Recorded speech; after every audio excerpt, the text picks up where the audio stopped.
an eclectic approach to music therapy presented by Kat Rickards.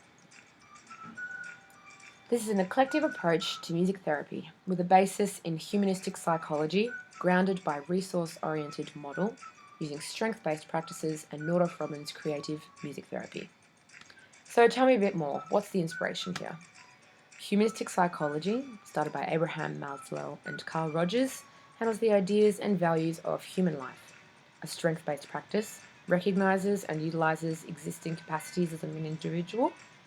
Resource-oriented model draws from the surrounding skills and networks, while Nordoff-Robbins creative music therapy is a client-centered creative approach.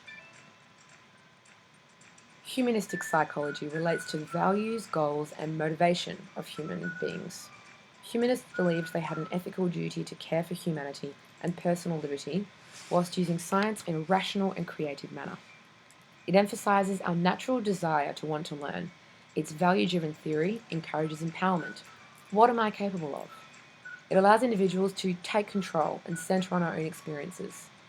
With an acceptance of people as a whole, we can seek to understand the ways in which one makes sense of the world. With this positive environment, the therapist is completely empathetic and understanding. Each of us have diverse interests and goals. There are no limitations, no boundaries. We are all equal. We are constantly open and receptive to information and understand the reasoning of others. We use a resource-orientated approach to further facilitate this. It views people and situations realistically. Each of us have abilities. It's what makes us individual. By the same token, we all learn differently as well.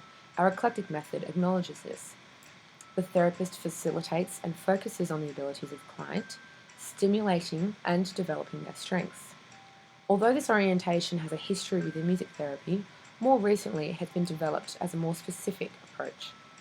The focus is on positive experience rather than simply the reduction of symptoms or a pathological cure. This concept is linked through the idea of positive psychology and the philosophy of empowerment.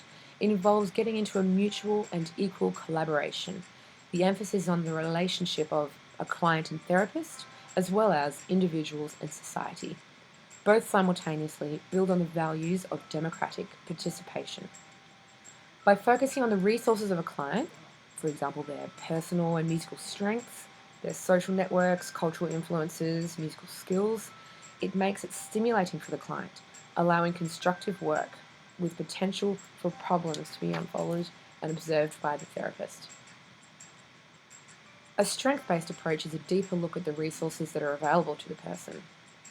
We approach people with the view of situations realistically, looking for opportunities to complement and support existing strengths and capacities, as opposed to focusing on and staying with the problem or concern. We, as therapists, must observe three things.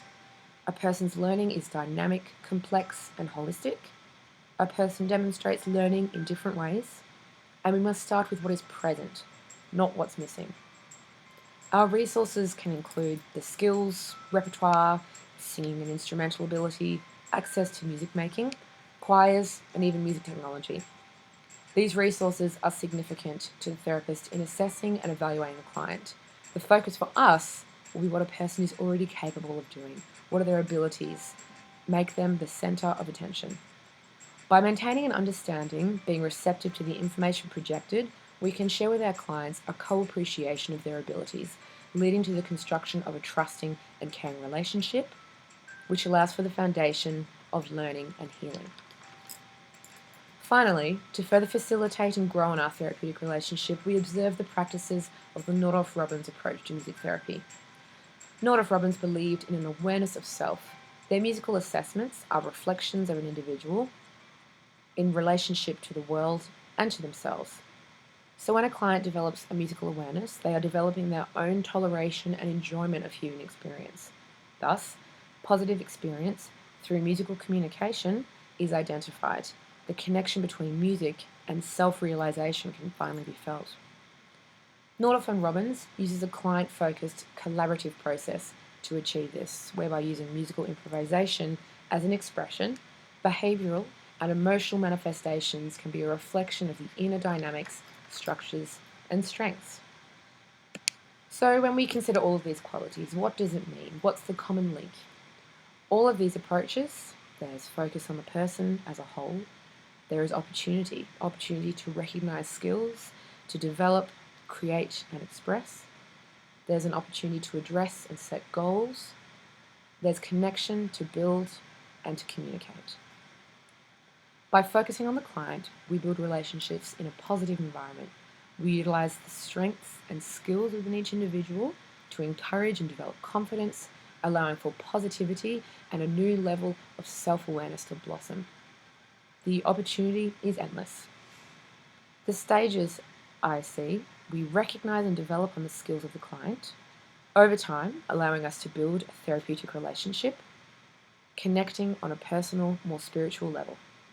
This client-centered, collaborative relationship supports expression and creativity through the skills of the individual, and finally, with comfort and confidence, leading to musical and personal goals. Goal setting is an important element of this process. By having musical and personal goals, there is a sense of connection, drive, and eventual achievement. Simple and small goals set in the zone of a client leaves them feeling encouraged and confident. Ideally, eventually allowing a transfer of this positive energy into other areas of life and learning. We set these goals through an observation of the resources that are available to the client and the strengths that have been presented to us. This is where the potential for this collaborative, eclectic approach can be utilised. As the therapist, we support our individuals on this musical journey, improvising and sharing a musical dialogue via the strengths of our clients. The connections of these four will be the key. Humanistic psychology, resource-orientated, strength-based practice, and Nordoff-Robbins creative music therapy, all of these techniques encourage a strong interpersonal connection with the client. Harnessing an empathetic understanding will lead to the development of a therapeutic relationship, allowing for expression, communication, and eventual self-actualization. The populations suffering with mental health conditions are the most benefited from this eclectic approach. However, it can be applicably catered for a multitude of other age populations, as well as early intervention and rehabilitation. It's most situated to an individual context, allowing for optimum connection and attention. The possibilities of this are endless. What are the potential outcomes? There's an ability to express and feel emotion, build and sustain relationships, communicate feelings, develop interest and motivation, and develop self-awareness and self-esteem. Thank you.